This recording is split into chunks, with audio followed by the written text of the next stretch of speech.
En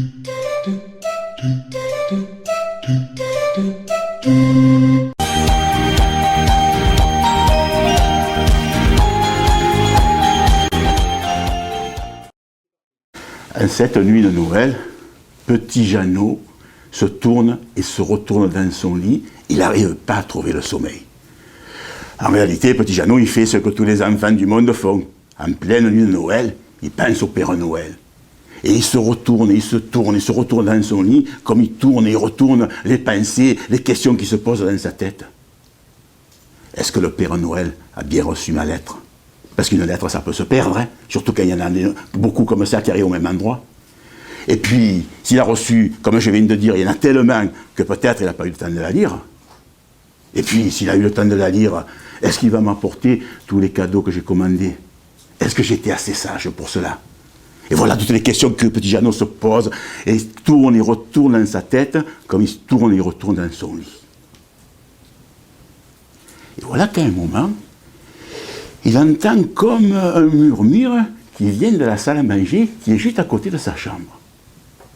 Pourtant, il sait que tout le monde dort dans la maison.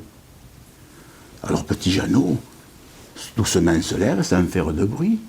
Il ouvre la porte de sa chambre et il écoute. Il entend bien un murmure.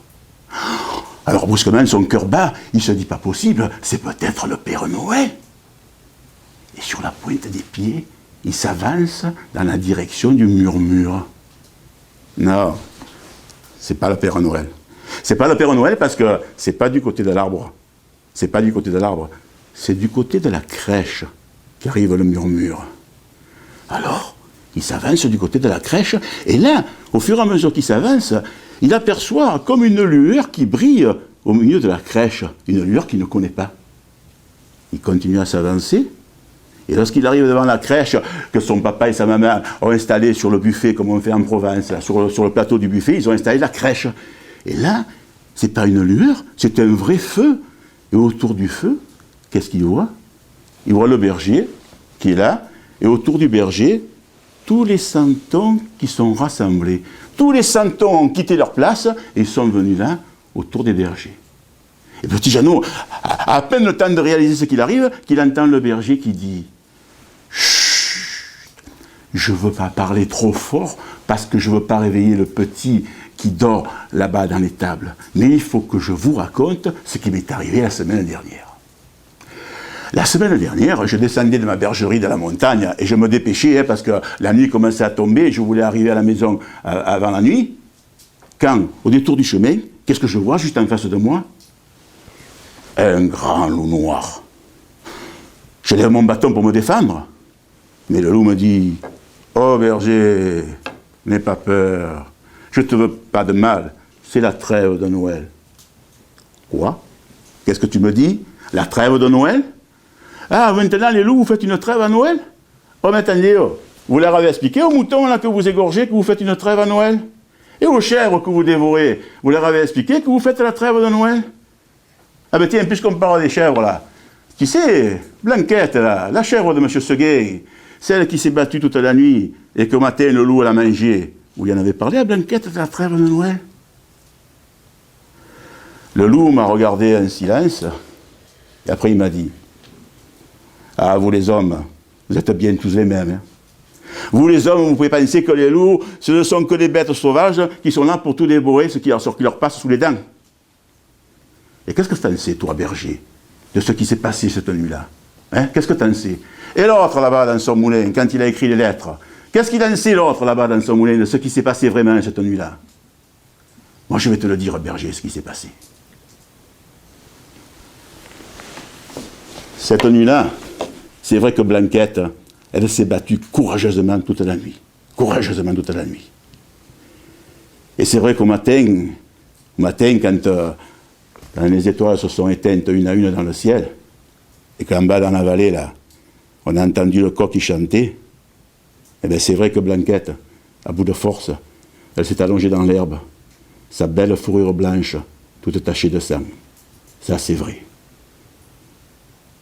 Et alors, berger, et alors je lui ai dit, Blanquette, je te laisse la vie, tu as été trop courageuse, je ne veux pas te dévorer. Retourne chez M. Seguin.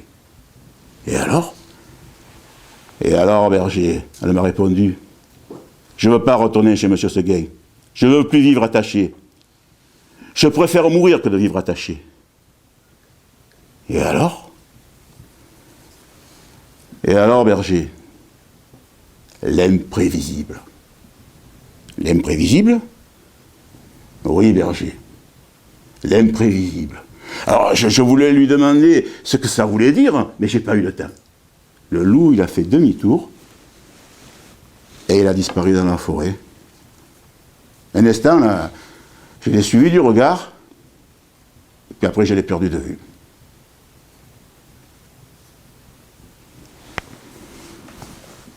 Le berger s'était tu. Et les santons et Petit Janot, eux aussi, faisaient silence. À un long moment, ils sont restés là, à rêver devant les flammes du feu, tout en les voyant danser, à rêver à ce qu'ils venaient d'entendre. Puis, peut-être engourdis par la chaleur du foyer, ou peut-être par la fatigue, eh bien, Petit Janot, il s'est endormi là, au pied de la crèche.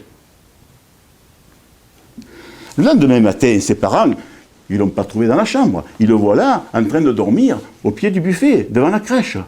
Alors ils le secouent, ils lui disent rien, oh Petit Janot, tu as certainement voulu espionner le Père Noël ou quoi, que tu dors dans la salle à manger. Allez, viens vite regarder les cadeaux qu'il t'a apportés.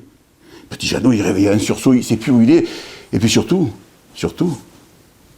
il ne sait pas que dire. Comment la raconter? Et soudain, il a une idée. Il se dit, je vais leur montrer la crèche. Il se redresse, prêt à leur montrer les cendres du feu, les santons. Ah, mais il n'y a pas de trace de feu. Et tous les santons sont à leur place. Et il entend ses parents qui lui disent de se dépêcher, de venir ouvrir les cadeaux. Alors, Petit Janot, pour la première fois de sa vie, c'est un peu tristement qu'il s'avance vers l'arbre de Noël. Si tristement qu'il ne peut pas s'empêcher de jeter un dernier regard à cette crèche-là qu'il a fait tant rêver. Et c'est alors que son visage s'illumine. Son visage s'illumine parce qu'il aperçoit, là, bien caché derrière les broussailles que son papa et sa maman ont faites avec des petits brins de romarin, il aperçoit là, derrière les broussailles, un couple de santons nouveaux. Oui, là, il aperçoit le santon du loup avec Blanquette qui se serre amoureusement contre lui. Mon conte est terminé.